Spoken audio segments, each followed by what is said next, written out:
अमरनाथ जी की यात्रा मानव जीवन की सीमाओं और ईश्वर की अनंतता के बीच चलने वाला एक निरंतर संवाद है। धार्मिक भावना को पूरा करना है तो प्रकृति का भी पूरा सम्मान हमें करना चाहिए। इस 2 दिवसीय इंटरनेशनल कॉन्फ्रेंस में हिस्सा ले रहे मंच पर विराजमान doctor Mandeep Bhandari, doctor Shahid Iqbal Chaudhary, Shri Vidhi Kumar Virdi ji, Shri Anshul Garg, DIG south Kashmir Shri Javed Mattoo, यहाँ के deputy commissioner Shri Bilal Ahmad, SSP Shri Amod Nagpure,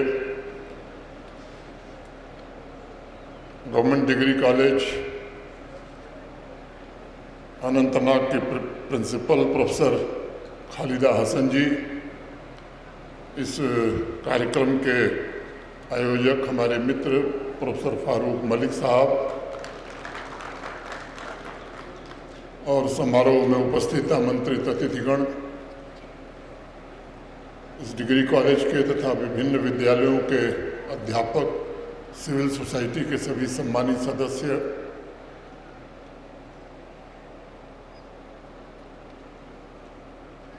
बच्चों, भाइयों, बहनों और मित्रों, इस महत्वपूर्ण 2 दिवसीय अंतर्राष्ट्रीय सम्मेलन के समापन के अवसर पर आपके बीच उपस्थित होकर मुझे अत्यंत प्रसन्नता की अनुभूति हो रही है। अनेक चेहरों को मैं देख रहा हूँ। जो लोग बाहर से आए हैं उनका मैं विशेष रूप से अभिनंदन करता हूँ।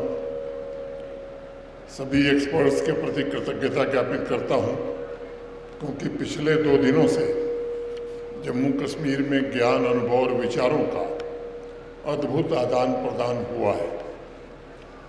यह कहना ज़्यादा उचित होगा कि पिछले 2 दिनों में पूरा देश श्री अमरनाथ जी की पवित्र यात्रा एक बहुआयामी दृष्टिकोण जैसे एक विषय से जुड़ गया है, जो केवल तीर्थ यात्रा तक सीमित नहीं है, बल्कि भारतीय आध्यात्मिक चेतना, सांस्कृतिक विरासत और मानवीय मूल्यों का भी जीवंत प्रतीक है। इस डिग्री कॉलेज से कई चीज़ें नई शुरू हुई। पिछले साल इसी यात्रा के दौरान जब मैं इस कॉलेज में आया था तो यहीं आतंकवाद से पीड़ित परिवारों से मैं मिला था, टेरर विक्टिम फैमिली से। लंबे समय से जो न्याय की प्रतीक्षा कर रहे थे, ऐसे अनेक लोगों को आज सम्मानपूर्वक समाज में जीने का हक मिला है। जो उनका वाजिब हक था, उन्हें प्रशासन ने नौकरी देकर के उन्हें स्थापित करने का प्रयास किया है। मैं मानता हूं कि आज का ये समापन सत्र इस कॉन्फ्रेंस का अंतिम पड़ाव नहीं है। यह उन विचारों की परिणति है जिन्होंने हमें नई दृष्टि प्रदान की है, और उन संवादों का उत्सव है जिन्होंने विभिन्न पृष्ठभूमि से आए लोगों को एक सूत्र में बांधने का काम किया है, और उस सामूहिक संकल्प की प्रतिबद्धता भी है जिसके माध्यम से हम सब अमरनाथ जी की यात्रा की महान परंपरा को संरक्षित, समृद्ध और आने वाली पीढ़ियों तक पहुंचाना चाहते हैं। मुझे विश्वास है कि पिछले 2 दिनों के विमर्श में सबसे अधिक जिस विषय ने हमारे मन और चिंतन को स्पर्श किया होगा, वह इस यात्रा का आध्यात्मिक पक्ष ही रहा होगा। सदियों से अनेक विद्वानों और आध्यात्मिक चिंतकों ने हमें याद दिलाया है कि बाबा बर्फानी की तीर्थ यात्रा केवल पर्वतीय मार्गों पर चलने वाली एक कठिन पद यात्रा नहीं है, बल्कि ये आत्मा की गहराइयों तक पहुंचाने वाली एक आंतरिक साधना भी है। यह यात्रा ध्यान, प्रार्थना और कठिन परिस्थितियों में धैर्यपूर्वक आगे बढ़ने का संकल्प अनंतता और शाश्वत सत्य का भी प्रतीक है। यह 2 दिवसीय कॉन्फ्रेंस ने हमें पुनः यह अनुभव कराया होगा कि अमरनाथ जी की यात्रा मानव जीवन की सीमाओं और ईश्वर की अनंतता के बीच चलने वाला एक निरंतर संवाद है।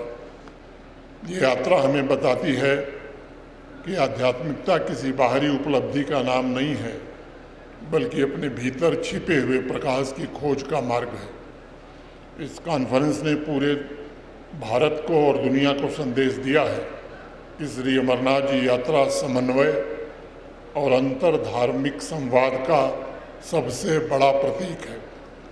कॉन्फ्रेंस के दौरान अंतर धार्मिक समन्वय और सामाजिक सद्भाव पर हुई चर्चाएं विशेष रूप से प्रेरणादायक रही हैं और मुझे विश्वास है कि सभी सम्मानित एक्सपर्ट्स और अतिथियों ने उन ऐतिहासिक और सांस्कृतिक परंपराओं को रेखांकित किया होगा जिनके कारण श्री अमरनाथ जी यात्रा केवल एक धार्मिक आयोजन न रहकर सामाजिक एकता का प्रतीक बन गई है। मित्रों, कोविड पैंडेमिक के पश्चात जब यात्रा प्रारंभ हुई तब मैंने ऐसी अनेक कहानियां सुनी थी, अनेक परिवारों के बारे में जाना था जिन्होंने पीढ़ियों से इस इलाके में श्रद्धालुओं की सेवा की है। विभिन्न धर्मों और आस्थाओं से जुड़े लोगों ने इस यात्रा के संचालन में, संरक्षण में लंबे समय से बहुत ही महत्वपूर्ण भूमिका निभाई है। यह सहभागिता केवल सहयोग का उदाहरण नहीं है, मैं मानता हूं कि यह उस साझा मानवीय चेतना का प्रमाण है जो धर्म, भाषा और समुदाय की सीमाओं से ऊपर उठकर काम करता है। अब देखिए, जब दुनिया के अनेक हिस्सों में आज मतभेद बढ़ता हुआ दिखाई दे रहा है, तब श्री अमरनाथ जी यात्रा को एग्जिस्टेंस, सहअस्तित्व का एक उत्कृष्ट मॉडल प्रस्तुत कर रही है। श्री अमरनाथ जी यात्रा इस बात का संदेश दे रही है कि आस्था का वास्तविक उद्देश्य समाज के सभी लोगों को जोड़ना है। इस अर्थ में यात्रा केवल हिंदू श्रद्धालुओं की यात्रा नहीं है, बल्कि मानवता के साझा मूल्यों की भी यात्रा है। इस यात्रा में भारत की सांस्कृतिक विविधता का जीवंत उत्सव दिखाई पड़ता है। देश के विभिन्न राज्यों से आने वाले श्रद्धालु अपनी अपनी भाषाएं, परंपराएं, वेशभूषा और सांस्कृतिक पहचान साथ लेकर आते हैं और यात्रा मार्ग पर चलते हुए यह विविधता परस्पर सम्मान और आत्मीयता का माध्यम बनती है। मैं मानता हूँ कि हमारे देश की असली ताकत यही है। बाबा बर्फानी की यात्रा हमारी सभ्यता के उस आदर्श को जीवंत रूप देती है जिसे हम यूनिटी इन डाइवर्सिटी, विविधता में एकता के नाम से जानते हैं। ये यात्रा हमें सिखाती है कि राष्ट्रीय एकता परस्पर सम्मान और साझा उद्देश्य से ही निर्मित होती है। मुझे विश्वास है कि इस 2 दिवसीय कॉन्फ्रेंस में समावेशन और सामाजिक आर्थिक प्रभाव पर भी जरूर चर्चा हुई होगी। ये सच है कि बाबा अमरनाथ की यात्रा स्थानीय अर्थव्यवस्था, लोकल इकोनॉमी के लिए भी बहुत महत्वपूर्ण है। वो घोड़ा वाला हो, पोनी वाला हो, दुकानदार हो, हैंडीक्राफ्ट या हैंडलूम वाला हो, होटल का व्यवसायी हो, परिवहन सेवा प्रदान करने वाला हो, ऐसे हजारों लाखों परिवार इस यात्रा से प्रत्यक्ष या अप्रत्यक्ष रूप से जुड़े हुए। यात्रा के माध्यम से न केवल आजीविका के नए अवसर उत्पन्न होते हैं, बल्कि क्षेत्रीय विकास और आधारभूत संरचना को भी गति मिलती है। सरकार और प्रशासन के सभी स्टेक होल्डर्स, सामाजिक संगठनों के लोग सब मिलकर ये सुनिश्चित करने में लगे हैं कि यात्रा की पवित्रता और सांस्कृतिक गरिमा को किसी स्थिति में प्रभावित न होने दिया जाए। विकास और प्राकृतिक संरक्षण के बीच संतुलन बनाए रखना ये हम सबकी सामूहिक जिम्मेदारी है। Sanitation, waste management, biodiversity conservation, animal welfare और इन्वायरमेंटल बैलेंस, ये व्यक्तिगत रूप से यात्रा की पवित्रता से जुड़े हुए प्रमुख विषय हैं मेरे लिए। सभी स्टेक होल्डर्स से अनुरोध किया गया है कि यदि हम प्रकृति का सम्मान नहीं करते हैं तब हमारी धार्मिक भावना ये अधूरी रह जाती है। अगर धार्मिक भावना को पूरा करना है तो प्रकृति का भी पूरा सम्मान हमें करना चाहिए।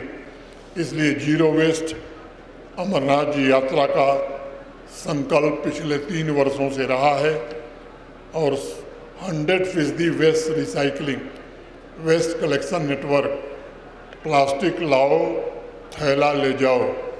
और एक सज्जन तो बैठे हैं, प्लास्टिक पर सोने का सिक्का देते थे, आजकल बहुत दिन बाद इनको मैं देख रहा हूँ।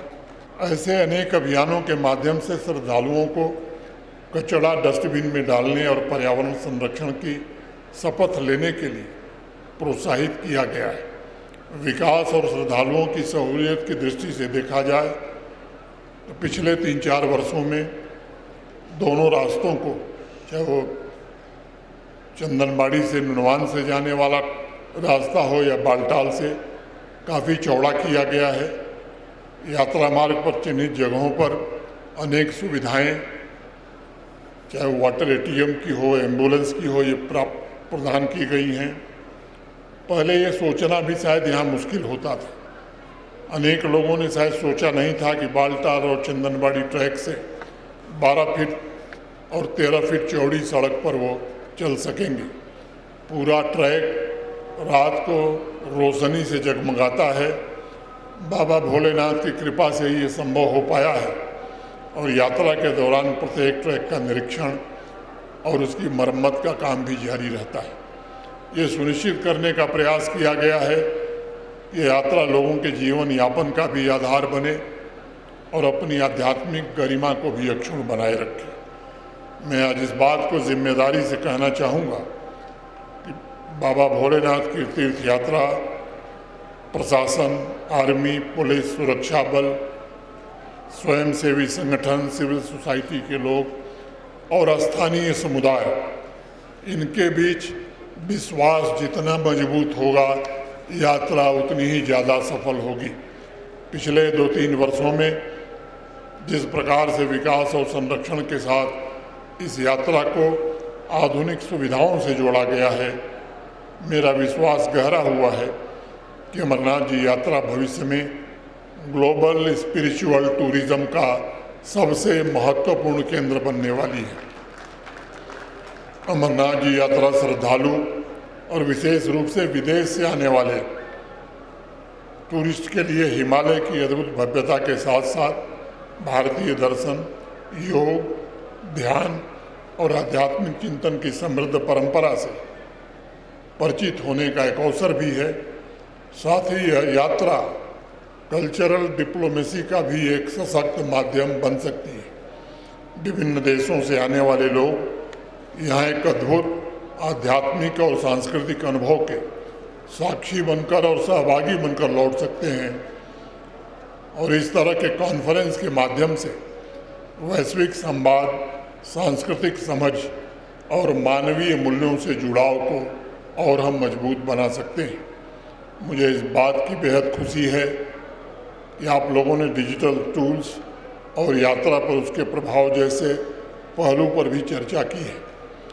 सबसे पहले हमें इस बात को समझना होगा कि बाबा बर्फानी की यात्रा केवल एक भौगोलिक क्षेत्र की यात्रा नहीं है, बल्कि वो हमारी सांस्कृतिक और आध्यात्मिक धरोहर का सबसे प्रमुख हिस्सा है। और इसलिए आने वाला हर एक भक्त, हर एक श्रद्धालु एक अलग आध्यात्मिक अनुभव लेकर जाए, इसके लिए बहुत प्रयास हुए हैं। डिजिटल टूल्स उनमें से एक महत्वपूर्ण साधन बना है। ऑनलाइन रजिस्ट्रेशन, RFID, GPS आधारित निगरानी, पूरे ट्रैक पर कैमरे से निगरानी, डिजिटल सूचना प्रणाली और आधुनिक संचार तकनीकों ने यात्रा को ज़्यादा सुरक्षित, सुगम और पारदर्शी बनाया है।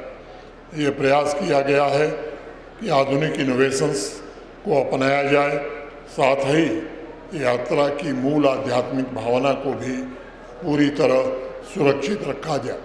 हमारे जम्मू कश्मीर पुलिस और सुरक्षा बल के हमारे साथी भी पिछले 2-2.5 महीनों से लगातार ये यात्रा सुरक्षित हो, इसके लिए जी जान से जुटे हुए हैं।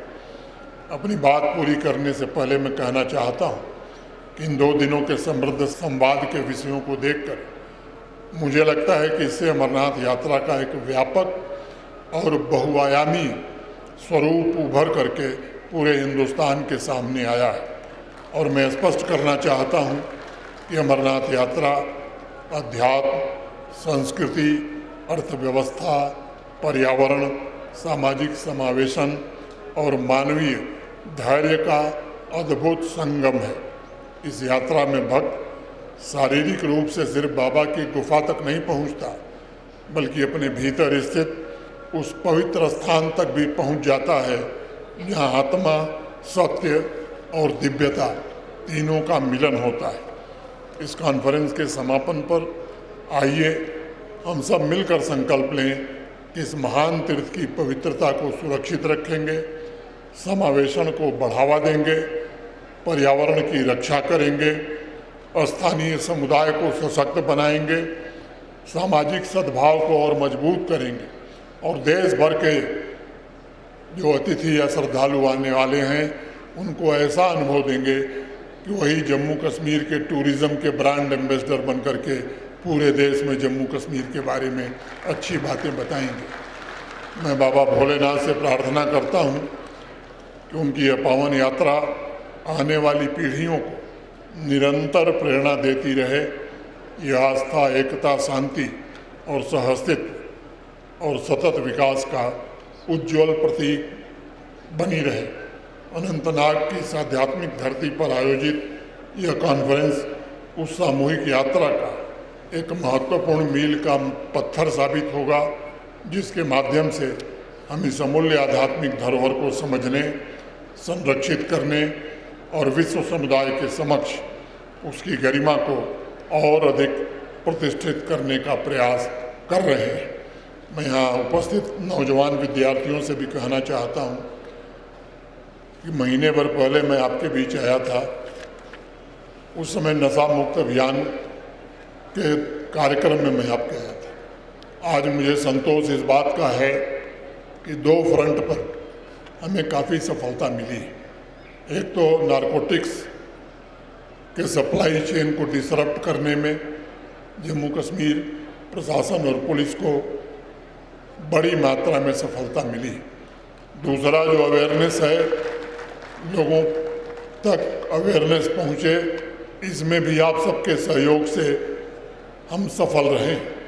हम जानते हैं कि जो तीसरा फ्रंट है रिहेबिलिटेशन का, वो बड़ा चुनौतीपूर्ण है। उसके लिए भी एक कॉम्प्रिहेंसिव पॉलिसी बनाई गई है।